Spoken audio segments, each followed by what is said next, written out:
Welcome to the first video of Dear Sarah.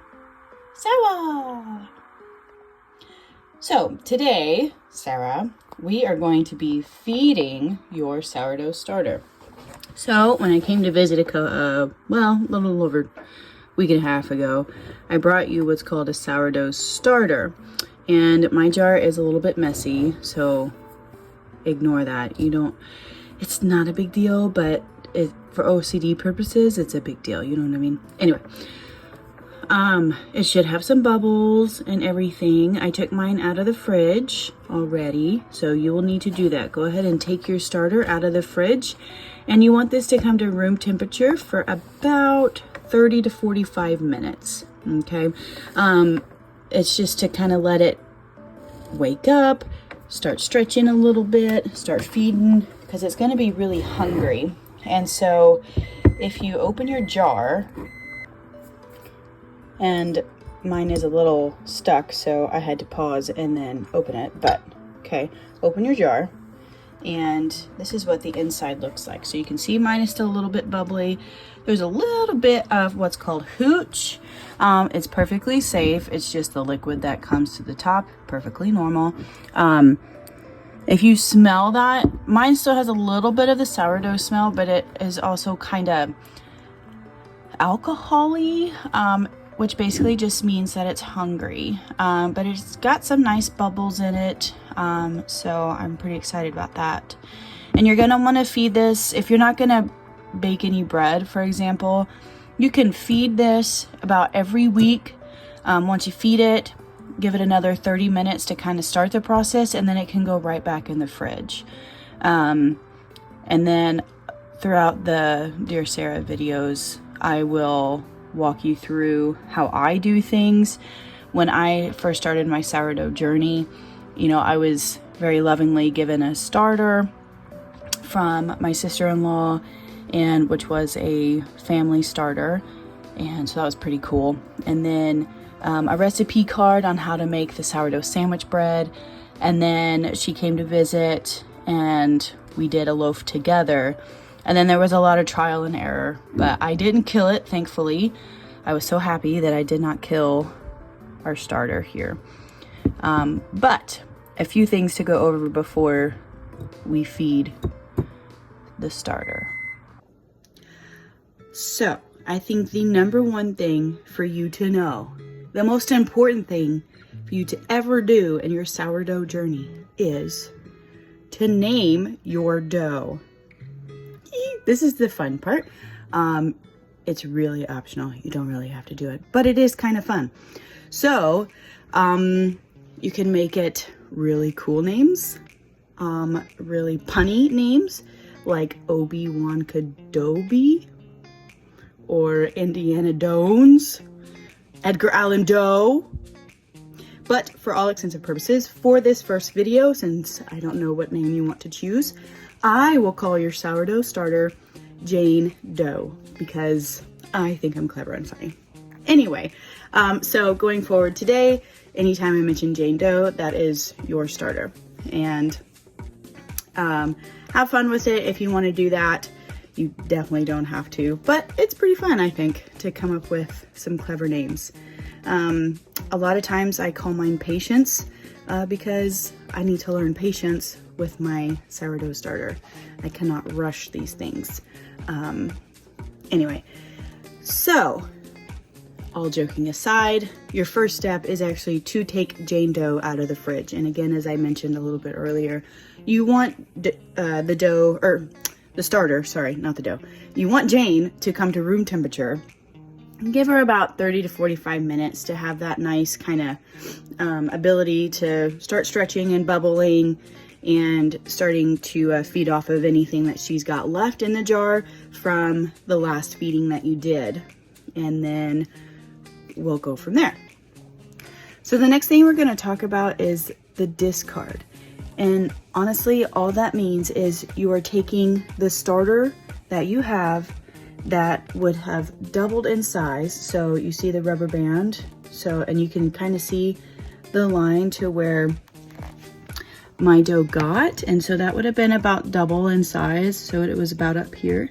So once it's doubled in size, you're going to take majority of this, probably back down to here, and you're going to discard it. So this is another jar that I have, and this is all sourdough discard.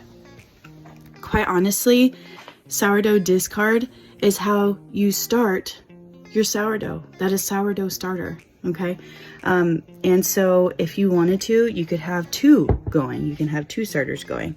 And you can do like different types of flour in each starter. Or what I like to do is use my discard for different recipes. And so discard is at the active state, once it gets doubled in size and you're ready to either use the starter or you need to discard it because it's not quite ready to use yet. And I'll get in more detail as we go along in the series, but discard basically means to take it from your starter and get rid of it, either by using it in a recipe, putting it in another jar to start another starter, or to hold your discard until you have enough to use in a recipe. Okay, it's very simple. You will see a lot of different definitions for discard. In its most basic form, you are discarding part of your sourdough starter. That's it. Super simple. Don't let people confuse you, because they will. The journey, my sourdough journey has been a wreck. I have put like hours upon hours upon hours of research into it, and people make it so difficult, and it really is super simple. It is basic. It is so much fun once you're like, oh, okay, I got this step, I can move on to the next. So don't overcomplicate it. Discard is literally taking part of your sourdough starter and removing it from its jar. Super simple. Okay, so again today, you're probably gonna have about half of the starter that I do. So you are not going to discard this first round, because what I want to have happen with your first round of starter here is we're gonna feed it and it'll get really active and really strong, and probably could go over double with the amount of starter that you have in there, but that's totally fine, because you want this to grow and you want it to get stronger. And so the more bubbles and the more active that your starter is, the better your bread is going to turn out, the more flavor you're going to have, and it's just all around a lot easier to use and a lot happier. So I'm going to go ahead and discard this. I'm going to make a video and show you what I do for discard and how I do that to hold it for the next round. Oh, did you see the bubble pop? Anyway, so this is my new jar that I'm going to use. I did get one of these jar spatulas. I just got it off of Amazon for like a couple dollars, and it is really nice because it's long and slender, but it's strong enough here that you can like get in there and really stir, because one of the things you don't want to have happen is a lot of dry pockets, because that will ruin your starter. So I'm going to try to set my phone up to where I can show you, and really all you're doing is you can just pour whatever you don't want or whatever you're discarding out, or you know, if you're going to use this jar, for example, you remove whatever you're not going to use. Or in my case, I'm actually just going to take the amount of starter that I want and I'm going to put it in my new jar. So this is going to become my new starter jar. Okay, hopefully that will make sense once I show you. But again, for your first round, you are not going to discard. This is going to be for your second round, so tomorrow, essentially.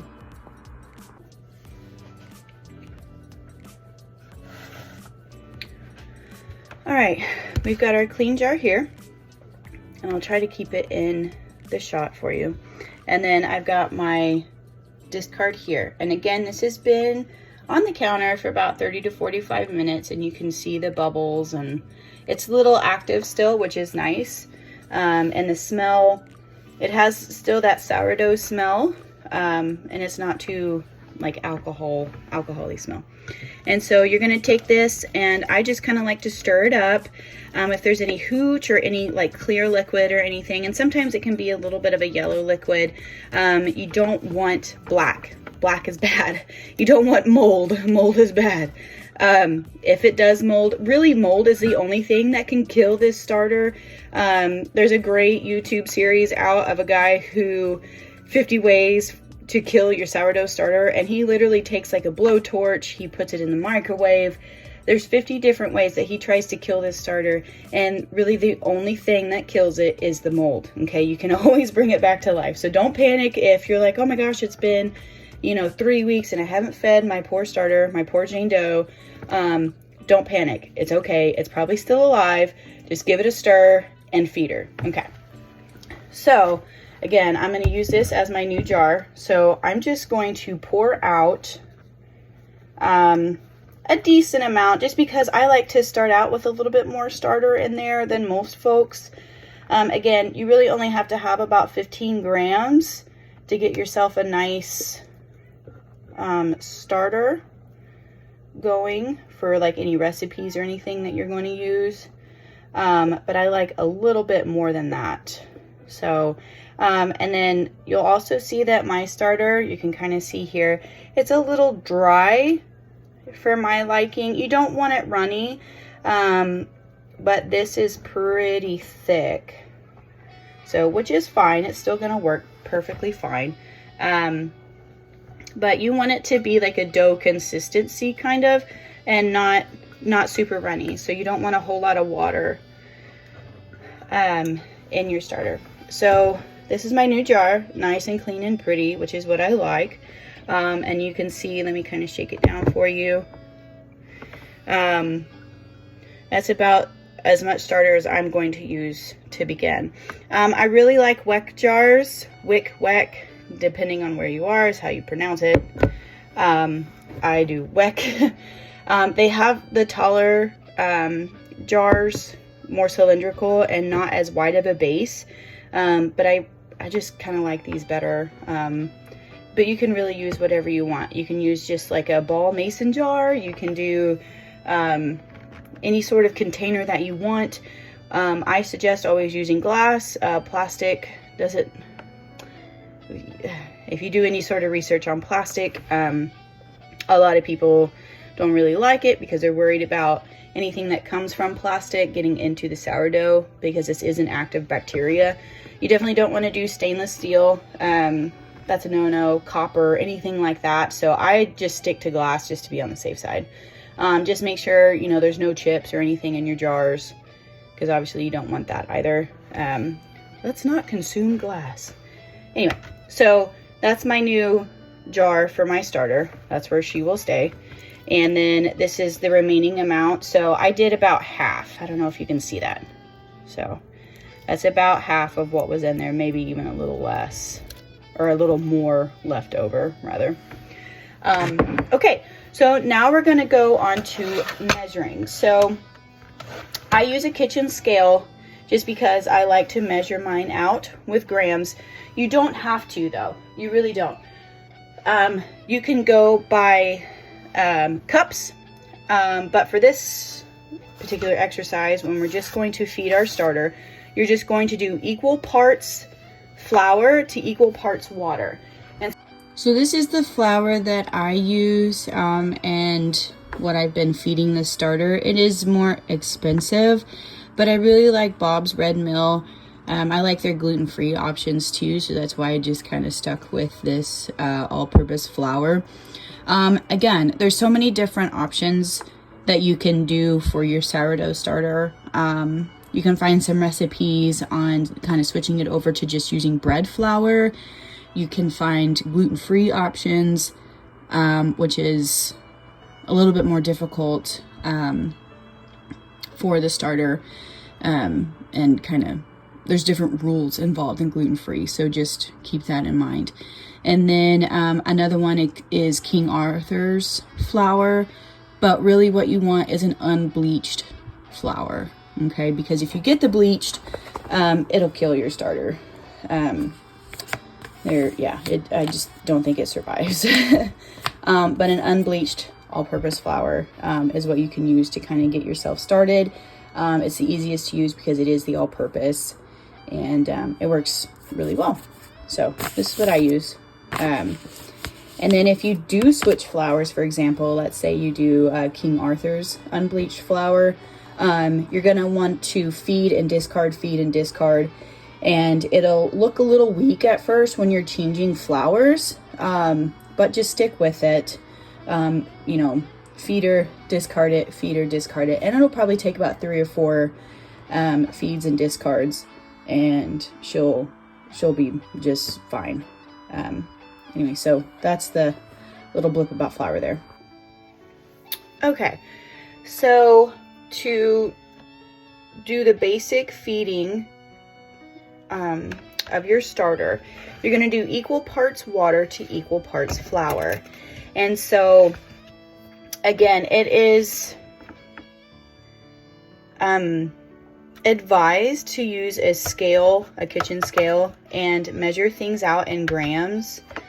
That's going to be your most accurate. And so for recipes where I need, you know, specific amounts and I need it to be pretty accurate, I will use the grams option. I'll measure it out.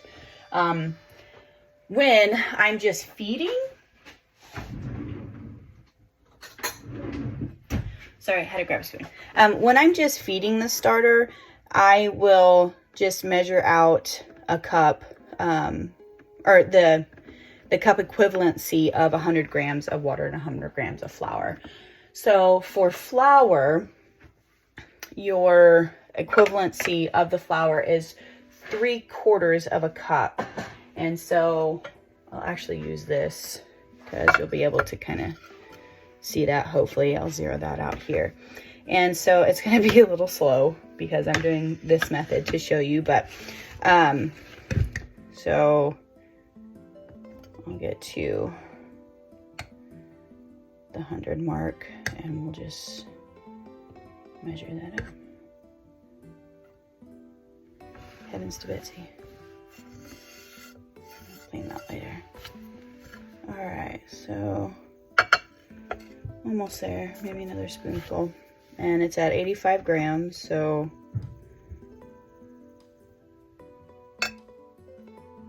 95, 98,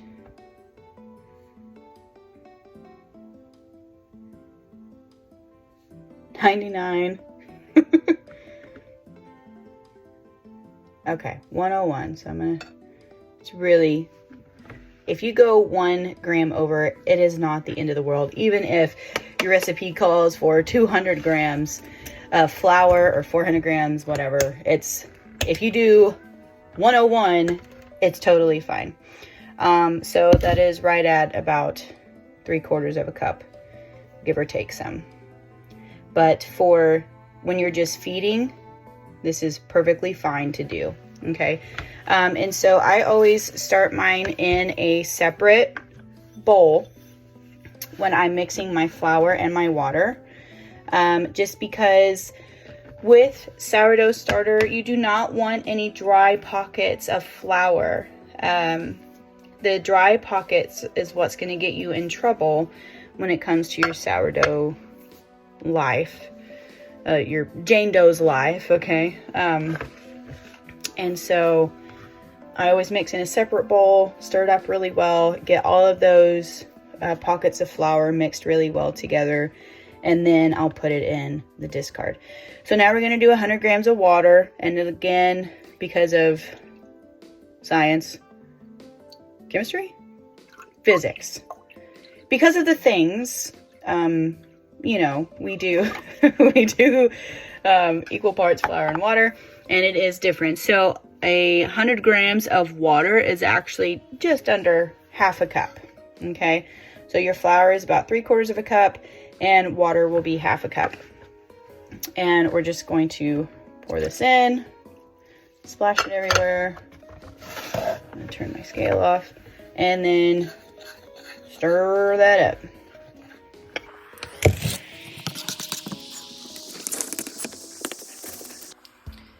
All right, so this is the consistency you'll have, once you've mixed your flour and your water together, again, this is 100 grams each of flour and water just mixed together. Okay. It only takes just a couple minutes to get that mixed. So now what we're going to do, and I'm going to have to pause it, put it in there, and then show you because I only have one hand. I don't have anything to hold my phone today. You're going to pour this, and I would use your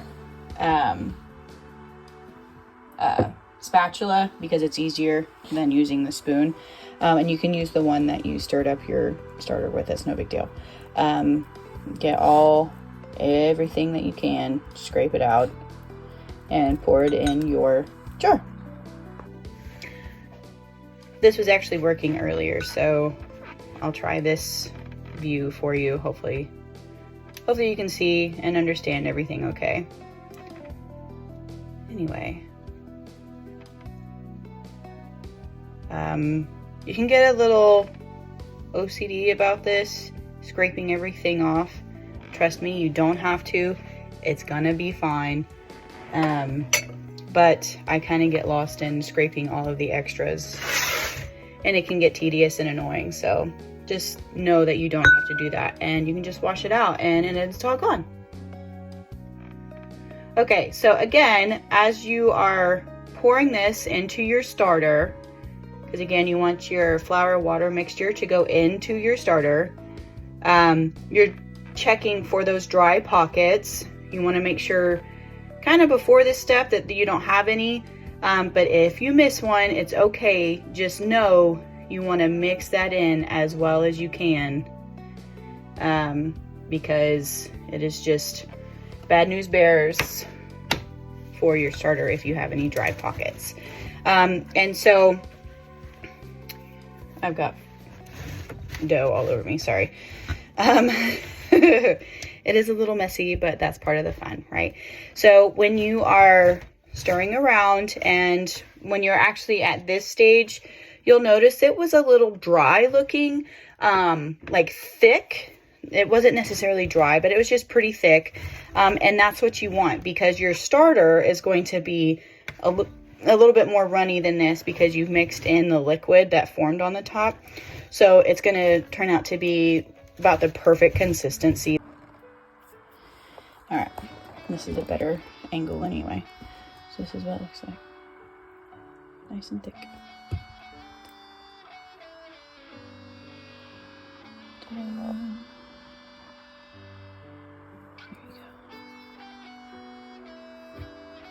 There she be.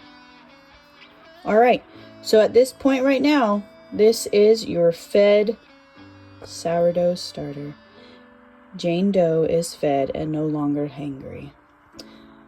Smells pretty good, honestly. It doesn't quite have that sourdough smell just yet, but it will by tonight.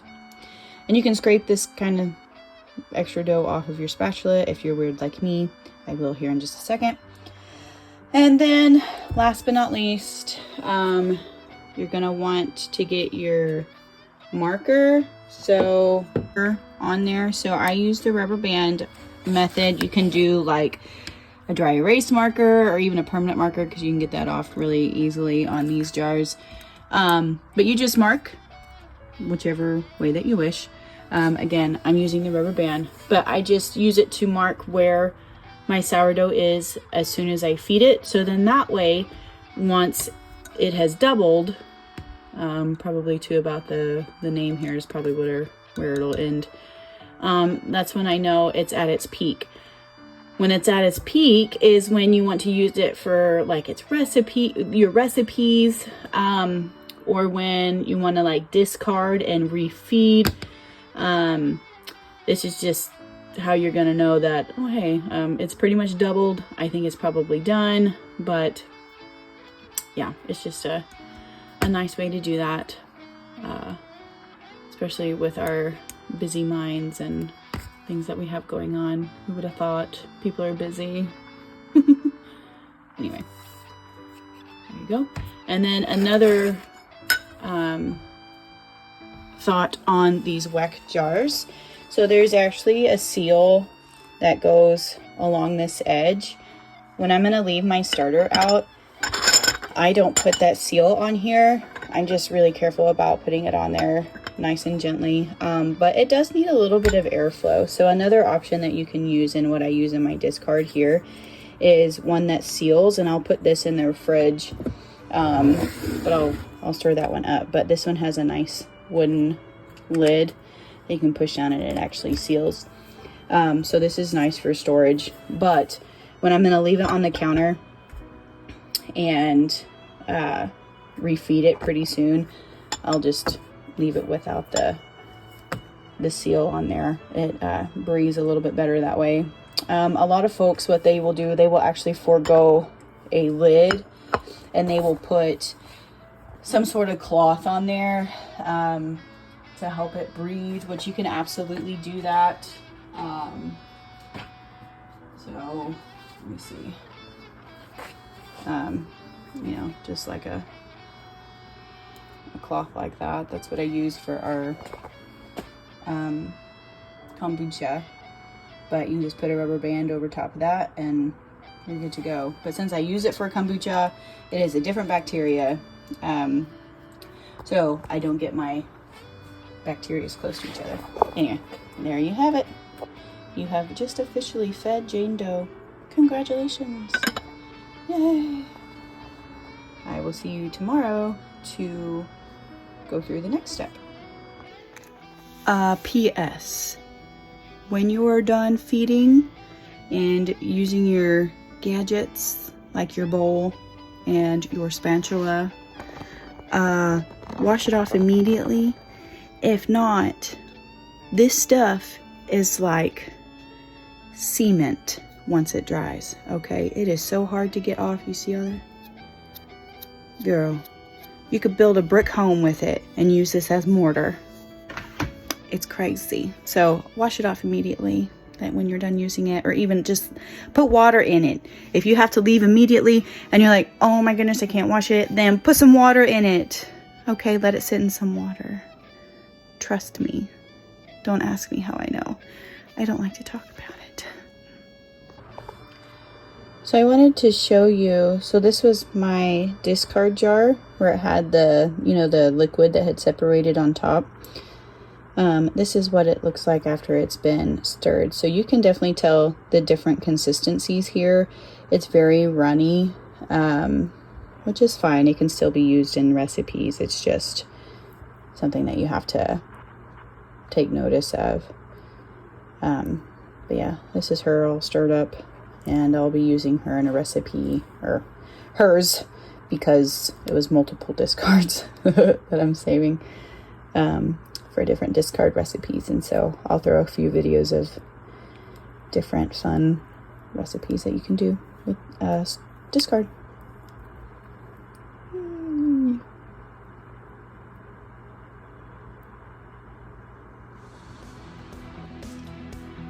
I know once I post this one, there's going to be those of you that asked, why can't you just make it in a shorter video?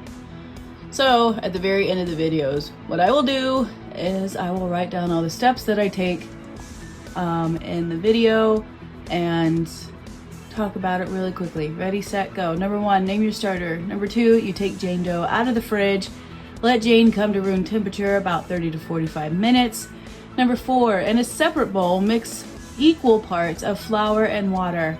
You want 100 grams of water, or half a cup, and then 100 grams of flour, or 3/4 of a cup. Number 5 is you want to pour that mixed flour into your starter and mix and mix and mix and mix. Don't overmix it. You just want to make sure there's no dry clumps. And then you're going to mark your jar with your rubber band or your marker, whatever you choose to do. And then rinse and repeat tomorrow once it's doubled in size, or even tonight depending on how warm your house is. Enjoy. This is your active sourdough starter for Jane Doe in your case. And you can see I wanted to leave this out overnight so you could see. So we started here at 10 a.m.